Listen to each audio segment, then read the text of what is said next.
Hello friends, कैसे हैं आप लोग। सबको मेरा जय भीम, नमो बुद्ध। बाबा साहब Ambedkar, life and mission. Doctor Ambedkar दूसरे गोलमेज सम्मेलन, लंदन की ओर। जिस दिन दोपहर को बंबई में गांधी अंबेडकर मुलाकात हुई थी, उसी दिन शाम को दूसरे गोलमेज सम्मेलन में भाग लेने से पहले बाबा साहब के लिए बंबई के काओसजी जहांगीर सभागृह में विदाई समारोह रखा गया। सभा में महिलाओं की संख्या बहुत थी। अपने ओजस्वी उद्बोधन में बाबा साहब ने कहा, भावी पीढ़ी को आज की गुलामी के निशान तक दिखाई नहीं देने चाहिए। यदि तुम अपनी दास्तां व गुलामी को खुद ही खत्म करने की प्रतिज्ञा कर लो और उसके लिए कष्ट और कठिनाइयां सहन करने को तैयार हो, इस कार्य की सफलता में मुझे समर्थ बनाने का श्रेय आपका ही होगा। आप सभी भाई बहनों का मेरे प्रति प्रगाढ़ प्रेम व सम्मान मेरे लिए प्रेरणा स्रोत है। दूसरे गोलमेज सम्मेलन के बारे में बाबा साहब ने कहा, कुल 125 मेंबर्स में से सिर्फ हम दो अछूत वर्ग से हैं, लेकिन आप भरोसा रखें, देश के करोड़ों अछूतों के मानवीय अधिकारों को हासिल करने के लिए हम जमीन आसमान एक कर देंगे। आज दोपहर गांधी जी से मुलाकात हुई थी, लेकिन वह आपके हितों के लिए कुछ नहीं करेंगे। हमें खुद अपने पैरों पर खड़े होना चाहिए और अपने अधिकार के लिए संघर्ष करना चाहिए। संगठित होकर संघर्ष के बाद ही आप सम्मान प्राप्त कर पाओगे। शनिवार 15 अगस्त 1931 को दूसरे गोलमेज सम्मेलन में भाग लेने वाले लगभग सभी प्रतिनिधि मुल्तान नामक समुद्री जहाज से लंदन के लिए जाने वाले थे। बंबई के बेलार्ड पियर पर उस दिन मेला सा लग रहा था। राजा महाराजाओं से लेकर साधारण आदमी तक सभी वर्ग व समुदाय के लोग एकत्रित हुए थे। बंदरगाह पर मित्र, संबंधी, अनुयायी व प्रियजन अपने अपने प्रिय प्रतिनिधियों व देशभक्तों का प्यार से विदाई देने के लिए एकत्रित हुए थे। डॉक्टर अंबेडकर इस भीड़ में अकेले व्यक्ति थे जिन्हें विशेष सम्मान मिला था। वह ज्यों ही कार से उतरे, वहां खड़े 2000 से अधिक स्वयंसेवकों ने उनका जोरदार स्वागत किया। डॉक्टर अंबेडकर की जय तथा डॉक्टर अंबेडकर अमर रहे के नारों से आसमान गूंज उठा। समुद्र से उठती ऊंची लहरें भी मानो मानवता के उस मसीहा का स्वागत कर रही थी। इस सम्मेलन के गांधी जी के रवाना होने के बारे में अभी भी आशंका बनी हुई थी। इसी कारण पंडित मदन मोहन मालवीय तथा सरोजिनी नायडू ने भी इस जहाज से जाना कैंसल कर दिया। साथ में यात्रा करने वाले सप्रू, जयकर तथा अय्यर आदि प्रतिनिधियों ने यह भी आशंका जताई कि शायद गांधी जी सम्मेलन में भाग ही नहीं ले।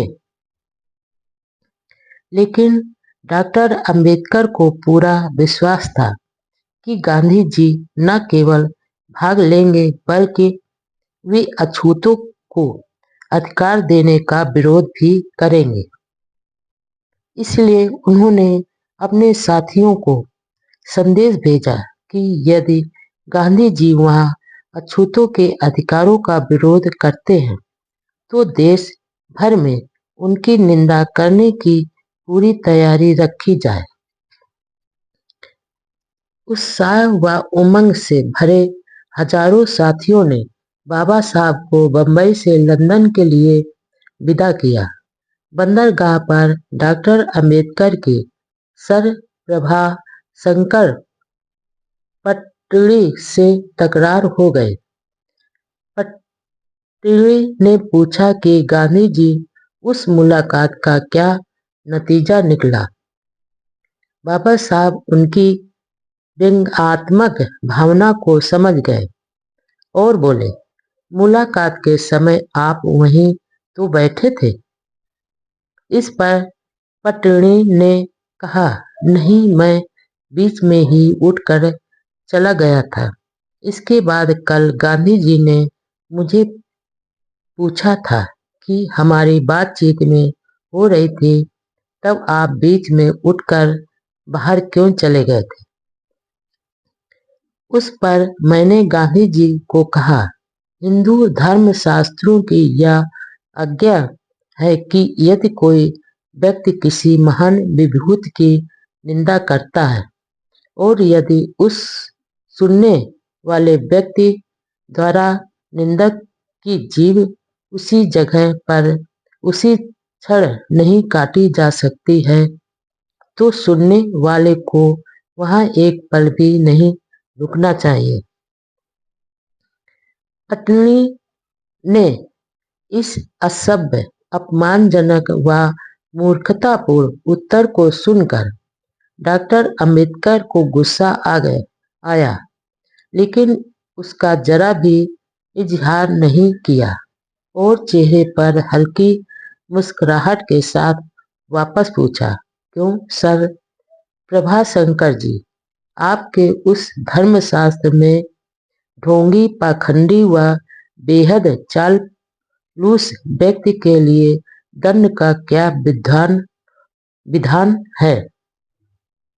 इतना पूछते ही मानो पटरी के शरीर पर तेज कोड़ा पड़ गया हो वह और गुस्से से तिलमिलाकर पूछा, आपके ऐसा पूछने का क्या अर्थ है। डॉक्टर अंबेडकर ने कहा कि मेरे कहने का अर्थ वही है जो तुमने समझा है। गांधी जी के आसपास तुम जैसे ढोंगी व चापलूस लोगों का जमावड़ा रहता है और उन्हें इनकी गिरफ्त से मुक्त होना बहुत जरूरी है। इनकी तकरार में बाबा साहब के आक्रामक तेवर से पटरी के पसीने छूट गए। माहौल बिगड़ता देख पास ही बैठे बंबई के पुलिस कमिश्नर मिस्टर विल्सन ने बीच बचाव कर मामला ठंडा किया। ब्राह्मण सर प्रभाशंकर पटरी भावनगर की रियासत में दीवान और गांधी जी के सहयोगी थे। पटरी ने आगे समझदारी से काम लिया और बाबा साहब जैसी महान शख्सियत से टकराने से बचने में ही अपनी भलाई समझी। सैफू जयकर और डॉक्टर अंबेडकर जी भी इसी जहाज से लंदन जा रहे थे। डॉक्टर अंबेडकर से मुलाकात में उन्होंने बताया कि गांधी जी और मालवीय जी गोल में सम्मेलन में आए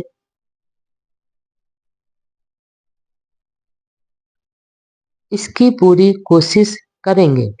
गांधी जी के नहीं आने की बात पर डॉक्टर अंबेडकर जी ने कहा, देश के हित की अपेक्षा बारडोली के मामले को अधिक महत्व का मानना मूर्खता की चरम सीमा ही है।